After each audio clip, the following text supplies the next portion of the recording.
Usa ka adlaw ni ana.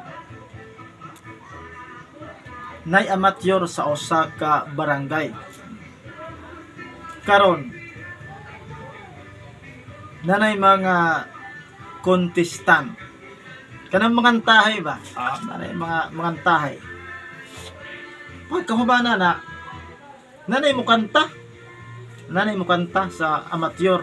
Mo-appeal siya sa contest sa mo-appeal siya sa kanta. Kaya mo kanta si appeal. Karon kay pangutan-on man gyud ka og unsay title si imong kanta. Saka na tong bungi.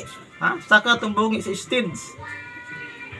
Hana din tong ipangutan na siya sa kini ang nag-host sa amateur. Ikaw Mr. Bungi. Unsa may kantahon nimo? Hana pong bungi. Buwak nga matahom. Bulak na ko nga matahom yung kanta. Yung kantahon title sa kanta bulak nga matahom. Hana din tong nag-host. Okay. Ang sunod nga magkanta atong tawagon si Mr. Bungi. Ang title siyang kanta kay Bulak nga Matahom. Gitar ting ting ting ting ting. Pag sulod na hana din Bungi. Buak nga amahom. Bungi man siya miski bulak nga matahom ang yang kantahon pagkanta na sa stage buak nga amahom.